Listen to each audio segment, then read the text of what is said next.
Right, what's up folks? Got lots to talk about today, but first I've got to jump in the shower. Won't be a minute. Right, so today what I thought I'd do is have a go at breaking the internet, because I mentioned it last week that we would get in at some point to the subject of pay TV around Formula One, or subscription TV, having to pay to watch our favourite sport. And so today I thought, why not? Let's get into it. I want to know your opinions, and I know you'll give them anyway, but I do want to know, and I'm sure that I'm braced for the comment section just being broken at the end of this one, but that's fine. I want to know what you think about this, because it's a big emotive subject for Formula One fans, and from our experience here in the UK, you know, this is the first year that Formula One has been almost entirely behind a paywall. So every single race, apart from the British Grand Prix that will be shown on Channel 4, is now only available live on Sky. Now the first thing I want to say is, you know, yes, I know that's a shame. I know that's makes people angry, it annoys people. It makes me angry. I don't want to pay for it. You know, I've worked for Sky for years, and I've still been paying for Sky for that whole time. It annoys me. But having said that, one thing I will say is that I think Sky provide some excellent coverage in general. There were some criticisms after the first race at the weekend in Australia of this year, and I kind of understand those criticisms. I thought there were some things that could have been done better. But in general, across the board, and certainly in my experience having worked with them, Sky make some of the best television, sports television, that I have seen and been involved with. They are excellent at what they do. So on that basis, and this is not about judging criticising who works for them. You know, I know people have opinions about their favourite or their least favourite presenters. Forget that for 1 second.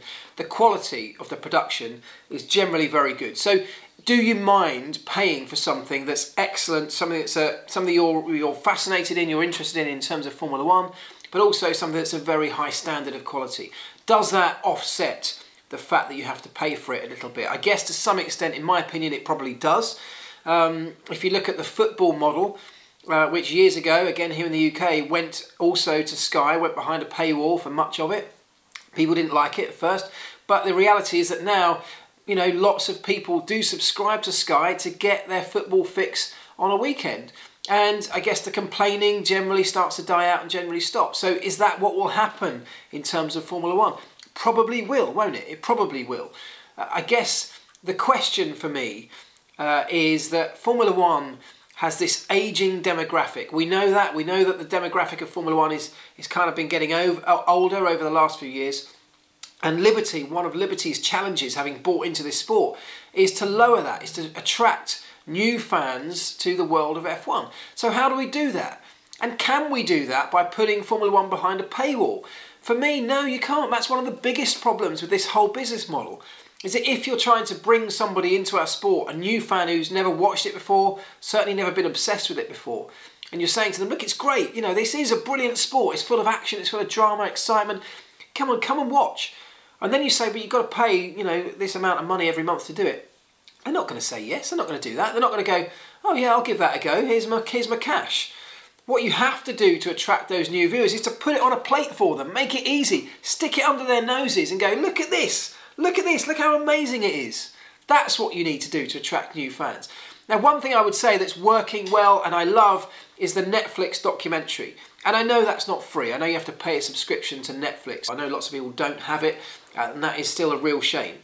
For me, we need to be putting something free to air under people's noses, like the Netflix documentary, because what happens with that is you go behind the scenes, you get the characters of our sport, you get the storylines, the drama. And it's been a little bit over-dramatised. You know, for me as a sort of avid Formula One fan, I touched on this before, I think it's been a little bit too Hollywooded up for me, but it's not really targeted so much at me. It's targeted at people who maybe haven't watched Formula One before. It's now going in front of people's eyeballs who maybe don't watch Formula One week in, week out. And if you're one of those and you stumble across this and you get these kind of almost soap opera-like stories unfolding and a bit of drama, and it's built up to be this huge dramatic, you know, climactic thing when it comes to the race on a Sunday afternoon, which is exactly what it should be doing. That is working very well. Loads of people have messaged me already on Twitter and everything else saying, you know, I love it, and I've never watched Formula One, but having watched Netflix, I am going to be tuning in for the first race of the season. That's what that Netflix drama documentary was all about, and we should be doing more of that. We should be putting it free to air. That's my opinion. What do you think? I have a video coming up on this channel soon about how Formula One breaks into America. Something that the sport has been trying to do for a long, long time and failing for a long, long time in reality. So how does Formula One crack this massive marketplace of America? Can it do it? Surely one of the very first things it has to do is put some content under the noses of people in America without asking them to pay for it. Again, if you're a part of an American audience, let me know what you think of that. In terms of my own YouTube demographic, the people who watch this channel, America's the second biggest marketplace behind the UK. So there's a massive appetite for Formula One out there, and surely we can increase that if we show people what Formula One can offer. You should be putting something, dangling a carrot for people free, putting it on their TVs, putting it in their newspapers, their magazines, on their YouTube channels, getting creators that they watch to cover this sport, to build up the excitement. Tap into the channels that the younger audience that we're trying to drag in really enjoy, the Instagrams, the Snapchats, the YouTube.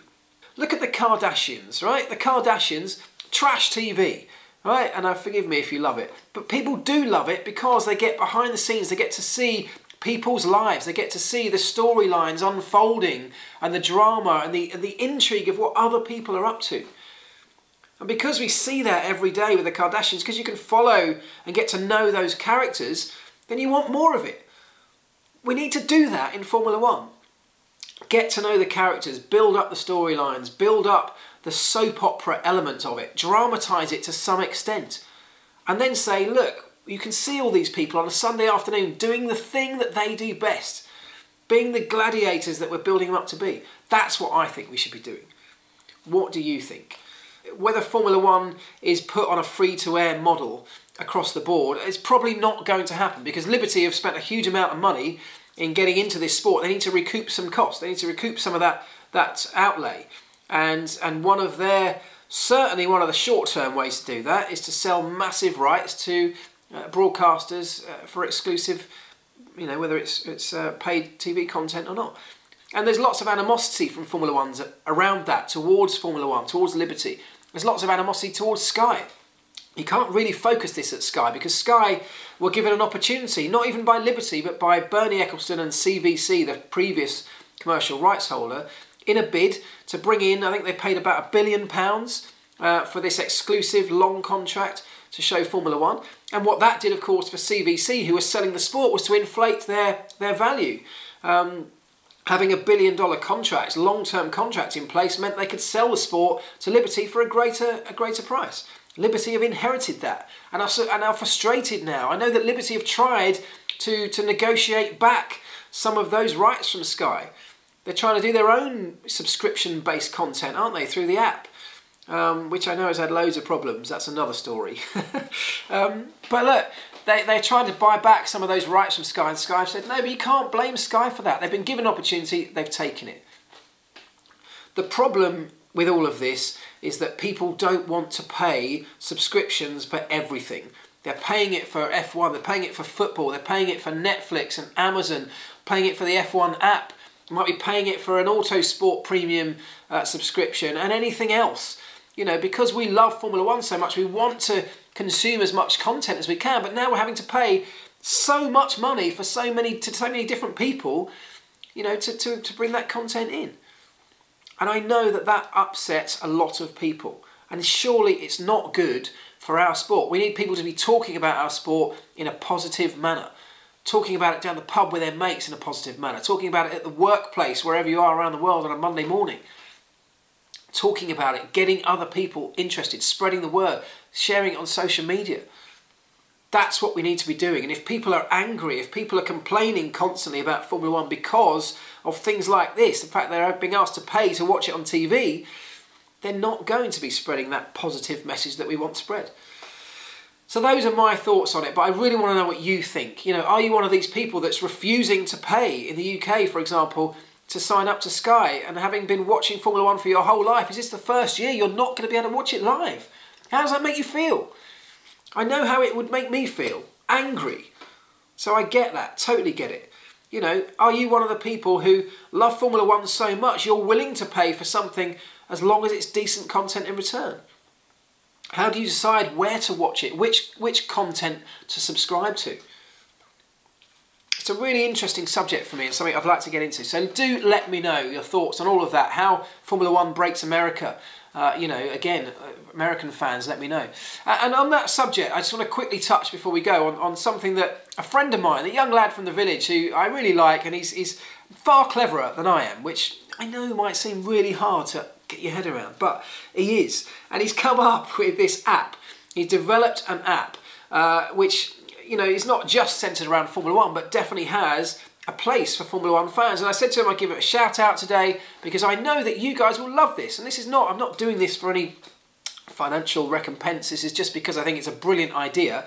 And the idea is that his app, it's called Seed Stream, and his app will collate all Formula One content in one place. It'll actually collate content for any subject in one place, but for our benefit, Formula One is where it's at. And the idea being that you will pay a subscription, so it will be a subscription app, but you'll pay one subscription and then you'll get the content from all over the internet that's centred around Formula One, sent to your phone, downloaded directly onto your phone.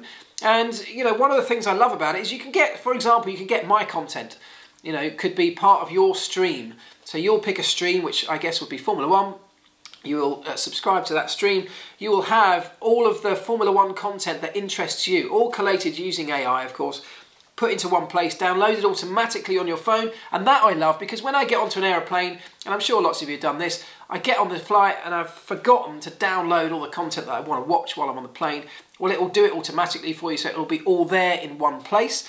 That will be videos like mine. People have asked me to do a podcast, you know, but for me, doing that in lots of different places and going to one place for my videos, one place for podcasts, one place for written articles, you know, it's lots of different things you need to subscribe to or go to constantly to try and bring that content in. So SeedStream will do all of that for you. You'll get information about events, you'll get articles from your favourite outlets, you'll get videos from your favourite creators, you'll get podcasts as well. And people who create those things will be able to monetize it through that area, through this SeedStream app. So that's how they will make some revenue from it. But from fans of the sport, paying a small subscription every month, you will be able to get access to all of that content in just one place.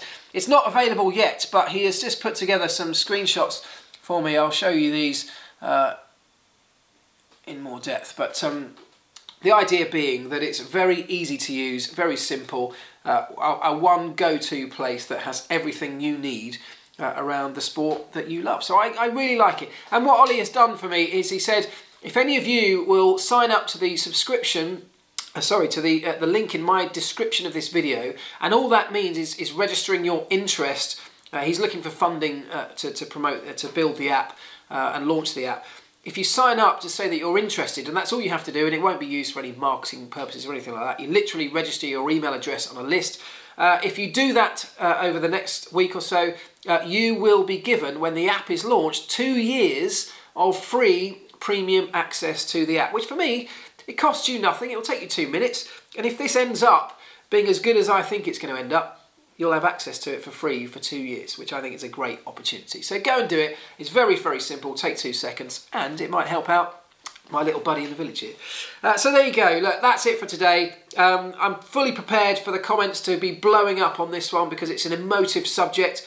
It gets me going as well, but I really want to know what you think as ever. So hit me up in the comments, and I'll see you later.